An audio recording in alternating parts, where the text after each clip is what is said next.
So last week I published a video about Pope Francis trying to explain why I don't talk about him that much and why I don't really intend to talk about him that much in the future, only for the headlines to explode this week, causing a lot of bewilderment and consternation among those who are in the habit of paying attention to church news. And the irony of doing another video about Pope Francis so soon is not lost on me, but I wanted to contribute something to this conversation because I could see that from the reactions I was seeing and the conversations I was seeing online, that this was imposing a bit of a crisis of faith for a lot of people. And I care about your faith. I care about your relationship with the church. So I wanted to offer some of my perspective in the hope of encouraging you, because I hope that's what my friends would do for me if I was experiencing a crisis of faith. And before I get into the details of this particular controversy, I also want to say, if we're going to have adult conversations about things that the Pope said, we should be familiar with what he actually said rather than what other people said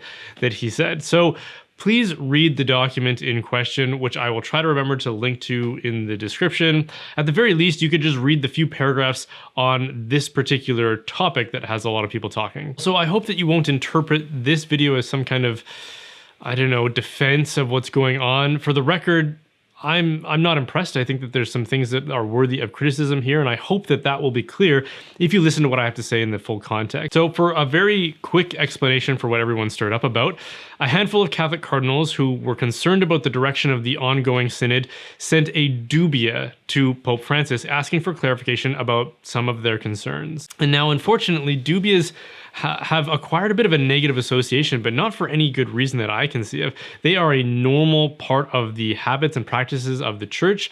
The magisterium, after all, is supposed to exist to give us clarity about Catholic teaching, and this is one of the ways that it provides that clarity. So if there are bishops who are unsure about something, if they have a question and need some clarification, they can submit what's called a dubia to Rome and hopefully get a response back.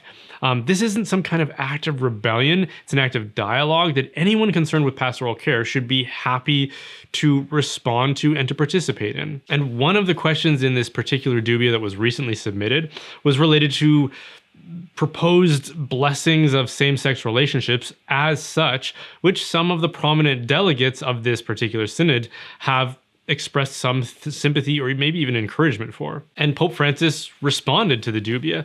But the problem with his response, and I'm not going to go through it in detail because you're going to read it for yourself, was that it could have been interpreted in a number of ways, which is why you get people on all sides of the spectrum claiming he said the opposite of what the other side says that he said. And naturally, the secular media ran with the interpretation that seems to fit with their narrative. But the truth is, a variety of interpretations of what he said are possible. And that's a problem because the whole point of his role, especially as it relates to this process, is to bring clarity, to teach and to uphold those teachings. Like, imagine a teacher who is responsible for helping his students understand the material that they will eventually be tested on, and instead of making it clear for them, he says one ambiguous thing one day and something different another day, possibly even incoherent and incompatible with the earlier thing that he said. So that when it comes to test time, the students are at a loss on how to answer some of the questions because they haven't been clearly taught what the answers are. They've just been left to try to interpret what it is that their teacher meant in some of his lectures. And on those grounds, I think there's a lot of criticism that someone can make about this particular dubia response, and frankly, a lot of what's been coming out of Rome these past few years. So while there are opportunities for criticism, and I would hope constructive criticism, but we're still left with an unanswered question, which is the things that we're criticizing, the mistakes that we might be perceiving, are they malicious in nature? Now, if you're an Orthodox Catholic, like I aim to be, it's important to remind ourselves that we cannot judge intent, only external actions. This means that we can judge immoral actions as immoral for what they are, but we can't judge the motives behind those actions. That is, unless we're able to do a really deep dive investigation into the psychology of the person and interrogate them and on and on and on. But from a remote position that we're sitting in, we don't have access to that kind of information. So, for example, if someone cuts you off in traffic, it could be because they're an inconsiderate jerk who doesn't mind swapping your personal safety for their convenience. It could also be that they didn't see you and it was an honest mistake. Now, it's still objectively wrong, but the difference between those two things is pretty significant. And the thing is, we can't know just looking from the outside why they did it. And because we can't know that based on a rash judgment, Christian charity requires that we be as generous as we can and not resort to the worst interpretation possible. And paragraph 2478 of the Catechism of the Catholic Church says that to avoid rash judgment, everyone should be careful to interpret insofar as possible his neighbor's thoughts, words, and deeds in a favorable way.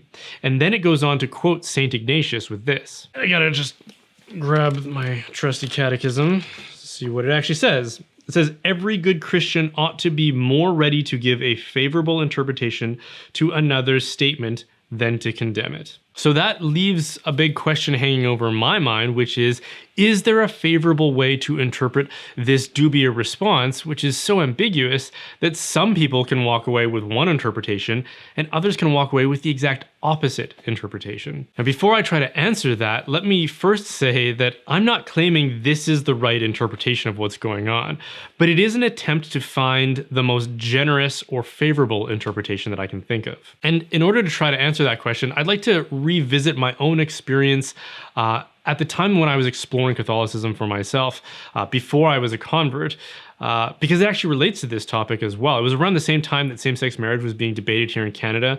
And back then, there were no sexually explicit books in kids' libraries. There was no drag queen story hours. There were no pride celebrations in elementary schools. And in fact, that was one of the things that some people raised as a concern in opposition to the direction we were heading in as it relates to this issue. They said that if we legalize same-sex marriage, the next thing that we're going to see is the normalization and maybe even promotion of that culture in schools. And the response from the other side was to ridicule this point as just hysterical hyperbole. This was just about equal rights and toleration. It was the old liberal argument that nobody has the right to regulate what goes on in the bedrooms of other consenting adults, which was extremely effective in advancing that cause. And now all that hysterical hyperbole has actually come true. And for my part, as a young adult in college, I found myself surrounded by a culture among my peers in my age group that was very sympathetic to that movement.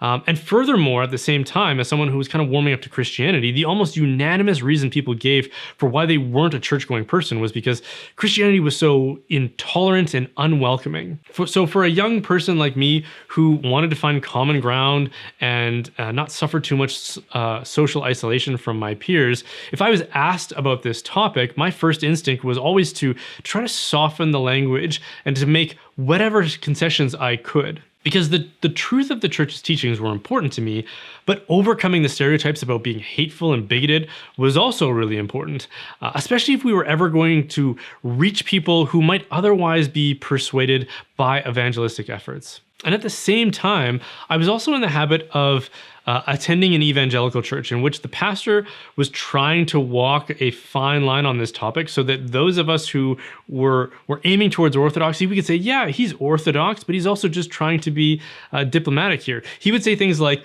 yes, people in same-sex relationships that go too far, that's a problem, but not keeping the Sabbath holy is also a grave sin too. And in his line of work, he knew of pastors who were in the habit of actually bragging about working 7 days a week. This was just his way of trying to say that we shouldn't get so upset if the church says that something that we do is a sin, because we're all in the same boat. And considering my social context, my age, and the lack of cultural hindsight that we now have, that seemed like a good balance to me. We can retain our teachings, but be more welcoming and make whatever concessions we can to try to soften this message. This seemed like a win-win, and bearing in mind that this was my attitude at a time when I was trying to think of myself and trying to aim to be an Orthodox Christian. And it seems to me that something like this could be what Pope Francis is trying to do. He's trying to affirm the traditional teachings of the church, as he does in his response, but then he adds a bunch of ambiguous soft speak that could be interpreted in a variety of ways, perhaps to reduce the perceived severity of those teachings. And this isn't isolated to this particular Dubia response. This seems like a bit of a pattern with him. And if that's all accurate, because again, I want to emphasize that I'm just speculating here, then what's wrong with that? Well, I think that the story of Pope Pius IX's rule can serve as an example and a warning, because Pius goes down, interestingly enough, in history as this arch enemy of liberalism and modernism, publishing documents like the Syllabus of Errors, which is so strong in its condemnation of liberalism that more than a few prominent Catholic theologians have tried to obscure it and its teachings from the records. But what most people don't seem to know about him is that he was elected by the liberal faction within the College of Cardinals as a champion of progress and liberalism, and so he was, at least for a little while. He promoted dialogue and friendship and goodwill with those who were commonly perceived as hostile towards the church. He took on a less combative tone in the hopes of promoting peace and fraternity among people of different ideological persuasions. So, for example, he promoted amnesty for political prisoners and even put his money where his mouth was by releasing revolutionaries who were held prisoner in the Papal States. And if instead of receiving that gesture with reciprocal attitude of goodwill and friendship, the adversaries of the church took full advantage and ended up overthrowing the Papal States. And almost as quickly as his papacy began, Europe experienced a devastating wave of revolutions and wars that were often characterized by anti-Catholic and anti-conservative sentiments. And Pius quickly learned a painful lesson. If someone is committed to injuring you, sometimes no amount of concessions and goodwill will appease them. Sometimes the only thing that you can do is fight back. And this is why Pius IX turned such a sharp corner in the middle of his papacy.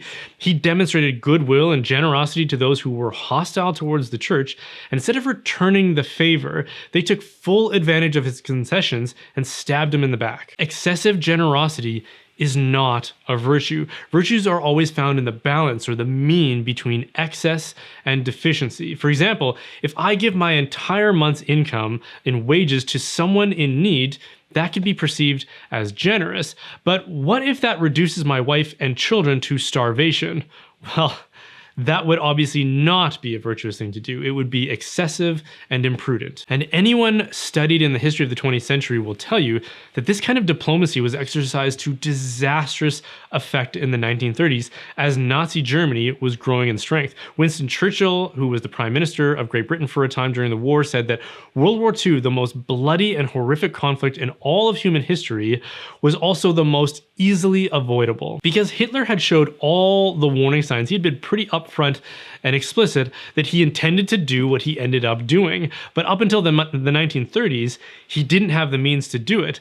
But Allied governments insisted that a path of friendship with Germany was the best course of action. So they gave him concession after concession until he became strong enough that he didn't need their concessions anymore, at which point his immediate ambition became war. And when you are seeking friendship with someone who is utterly committed to your destruction, not only will you fail to win them over as a friend, but you will have committed suicide in the process, and not without blame for doing so. So I think this is a very possible and reasonable interpretation for what we see going on with Francis's pontificate, and not without precedent, as we've seen with Pope Pius IX.